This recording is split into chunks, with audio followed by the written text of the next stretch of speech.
الحمد للہ وکفا وسلام علی عبادہ الذین اصطفى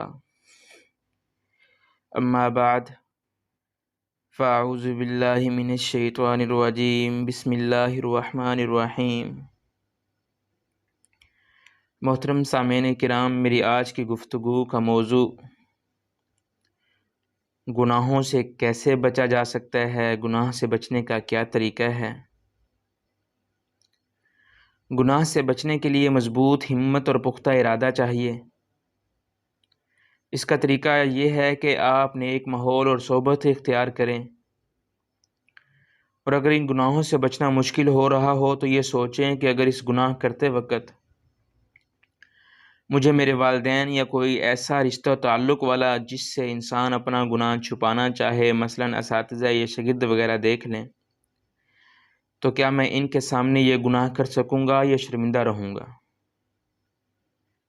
پھر یہ سوچیں کہ جب میں والدین کے سامنے گناہ سے شرماتا ہوں تو اللہ تعالیٰ جو ہر وقت مجھے دیکھ رہے ہیں، جو میرے خالق اور حقیقی محسن ہیں اور حساب و کتاب پر مکمل قادر ہیں، ان کے سامنے کس منہ سے حاضر ہوں گا۔ یہ سوچیں کہ قیامت کے دن اگر والدین، بیوی، بچوں، بہن، بھائیوں، اساتذہ، شاگرد، دوستوں اور تمام مخلوق کے سامنے بتا دیا کہ فلاں بن فلاں نے فلاں دن فلاں وقت یہ گناہ کیا ہے، تو اس وقت آدمی شرم سے پانی پانی ہو جائے گا۔ قیامت کا وہ منظر سوچیں تو امید ہے گناہوں کا ترک کرنا آسان ہو جائے گا۔ اور ان سب باتوں کی عادت پیدا کرنے کے لیے اللہ تعالیٰ کے نیک بندوں کی صحبت انتہائی ضروری ہے۔ محترم سامعین، اس کے ساتھ ساتھ فرض نمازوں کی پابندی کے علاوہ اللہ تعالیٰ سے ان گناہوں سے بچنے کی خصوصی دعا کرتے رہیں، اور اگر نکاح نہیں ہوا تو گھر والوں کو اس بات پر آمادہ کریں کہ وہ آپ کا نکاح کرا دیں۔ تنہائی میں رہنے سے حتی الامکان گریز کریں، اپنے آپ کو بامقصد کاموں میں اتنا مشغول کر لیں کہ ان فضولیات کا وقت ہی نہ مل سکے۔ کثرت کے ساتھ سید الاستغفار پڑھتے رہیں۔ اللہم انت ربی لا الہ الا انت خلقتنی وانا عبدک وانا علی عہدک ووعدک ما استطعت، اعوذ بک من شر ما صنعت، ابوء لک بنعمتک علی وابوء بذنبی فاغفر لی فانہ لا یغفر الذنوب الا انت۔ مختصر سے ہے، اسے یاد کر لیں اور کثرت کریں اس کی،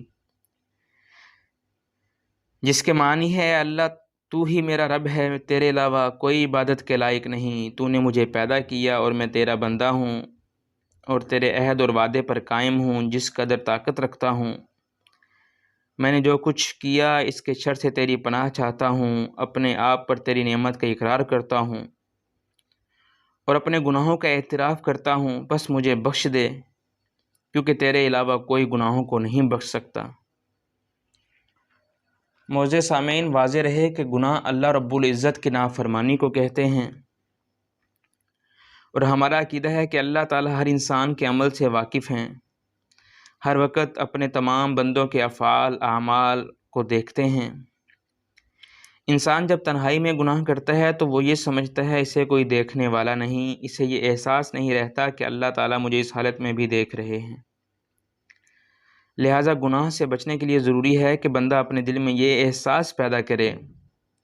کہ اللہ تعالیٰ مجھے ہر وقت دیکھ رہے ہیں، خواہ میں لوگوں کے سامنے ہوں یا لوگوں سے پوشیدہ ہوں۔ میں کسی حال میں بھی اللہ تعالیٰ سے مخفی نہیں ہو سکتا، اور یہ احساس پیدا کرے کہ میں اپنے پروردگار کے سامنے پیش ہونا ہے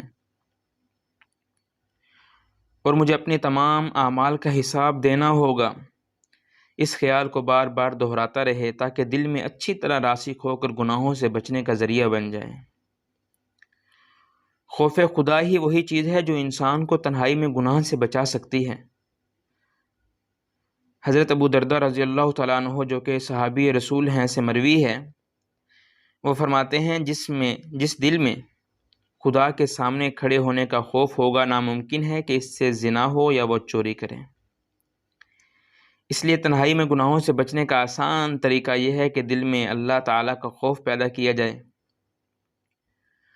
حضرت حکیم الامت مولانا اشرف علی تھانوی رحمہ اللہ تعالیٰ فرماتے ہیں کہ گناہ چھوڑنے کا آسان طریقہ یہ ہے کہ جب گناہ کا صدور ہو جائے تو اس کے فوراً بعد 2 رکعت نماز پڑھ کر توبہ کر لی جائے۔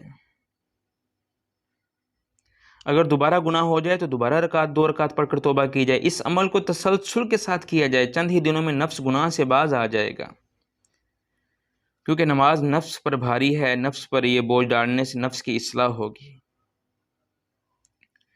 جس آدمی کے لیے گناہوں کا ترک کرنا بہت مشکل ہو چکا ہے، اسے چاہیے کہ کسی مستند صاحب نسبت اللہ والا سے اپنا اصلاحی تعلق قائم کرے، ان کی صحبت میں وقت گزارے، خط و کتابت اور فون کے ذریعے ان کو اپنے احوال سے مطلع کرتا رہے، جو کچھ وہ کرنے کا کہیں اس کو پابندی سے کرتا رہے، تو اس سے انسان کے لیے گناہوں کا چھوڑنا بہت آسان ہو جائے گا۔ الگ کمرے میں ہو تو دروازہ اندر سے بند نہ کرے، بلکہ قدرے کھلا رہے تاکہ ان تنہائی کے احساس سے گناہ کی جرأت نہ ہو۔ معارف القرآن میں وَلِمَنْ خَافَ مَقَامَ رَبِّهِ مقام ربی سے مراد اکثر مفسرین کے نزدیک قیامت کے روز حق تعالیٰ کے سامنے حساب کے لیے پیشی ہے، اور اس سے خوف کے معنی یہ ہیں کہ جلوت و خلوت میں اور ظاہر و باطن کے تمام احوال میں اس کو یہ مراقبہ دائمی رہتا کہ مجھے ایک روز حق تعالیٰ کے سامنے پیش ہونا ہے اور اعمال کا حساب دینا ہے، اور ظاہر ہے کہ جس کو ایسا مراقبہ ہمیشہ رہتا ہو وہ گناہ کے پاس نہیں جاتا۔ اور قرطبی وغیرہ بعض حضرات مفسرین نے مقام رب کی یہ تفسیر بھی کی کہ اللہ تعالیٰ ہمارے ہر قول و فعل اور خفیہ و اعلانیہ عمل پر نگران و قائم ہے،